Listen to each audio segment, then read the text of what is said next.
Hello all, this next little video clip here, again we are talking about processes of the second line of defense, and we're still covering innate immunity that you're born with.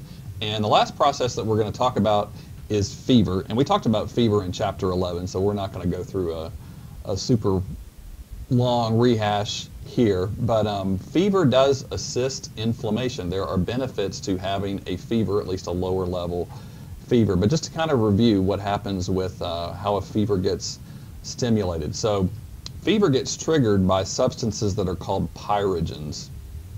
All right, and so pyrogens can either be endogenous or exogenous. So we've heard those terms a couple of times now. And so endogenous means from within, exogenous means from outside. And so endogenous pyrogens, think pyro like pyromaniac for fire, fire generator for pyrogen. An endogenous pyrogen is going to be a signaling molecule of some type that's made within the human body that triggers the hypothalamus over here in the brain to raise your body temperature. An exogenous pyrogen is going to be something from the outside.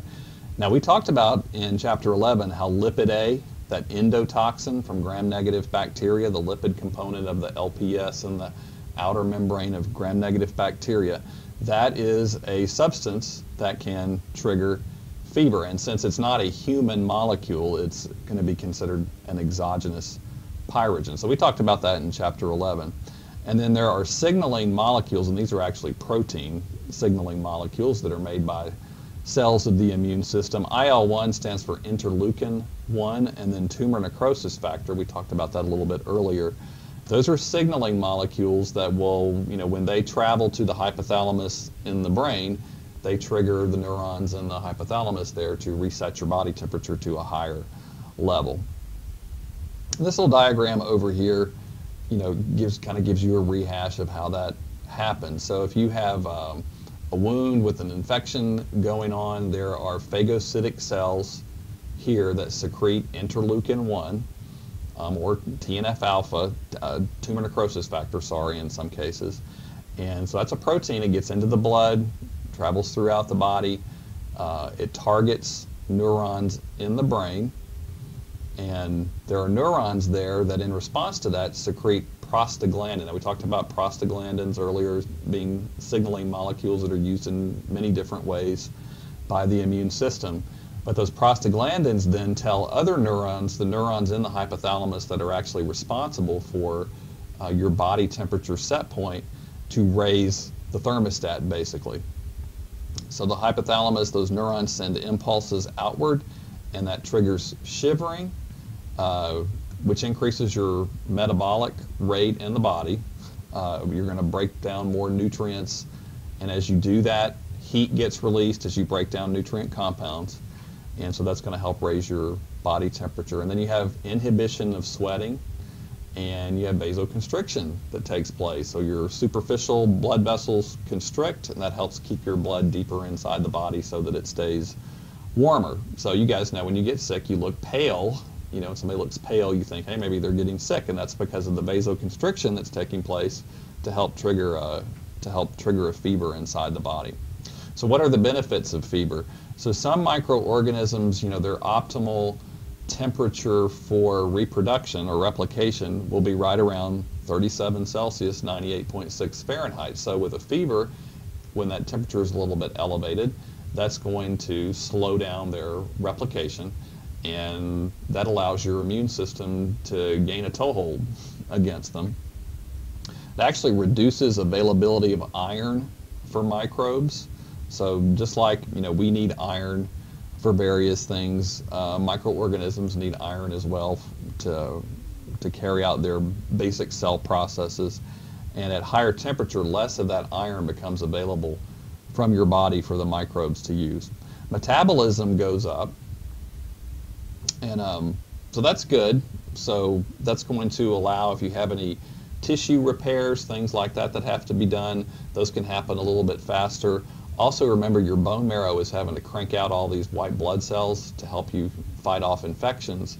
And so with a higher metabolism, you're going to be able to produce more white blood cells a little bit faster.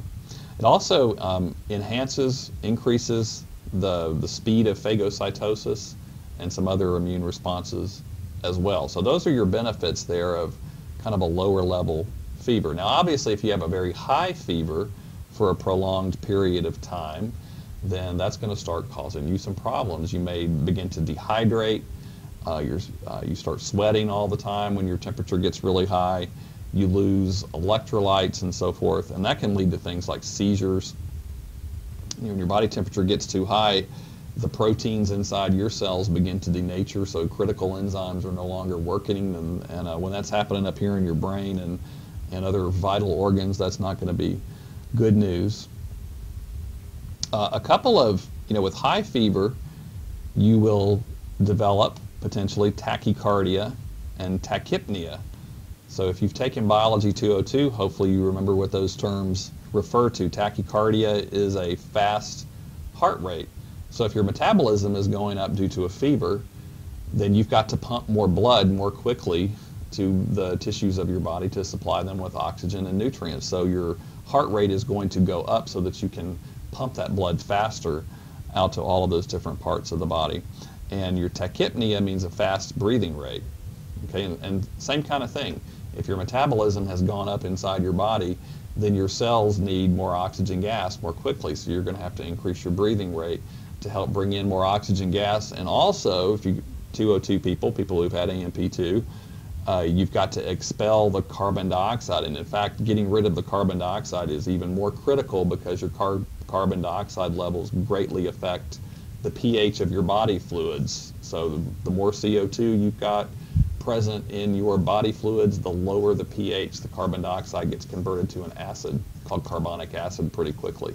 So it's really critical that you increase your breathing rate when metabolism goes up so that you can expel that extra carbon dioxide and keep your body fluid pH levels in balance. Same reason why you breathe heavy when you exercise. Same thing's going on with a fever. So kind of in a nutshell, if you're like, most of us, you start getting a fever, 100, I'm going to take a Tylenol, I'm going to take ibuprofen, I'm going to go ahead and break this fever because it's making me feel pretty lousy. But probably kind of a lower level fever like that, it's probably better to tough it out and just let the fever do its thing to help your immune system, help boost the immune system to help fight off an infection. Now obviously, if you're like me, I tend to get very high fevers.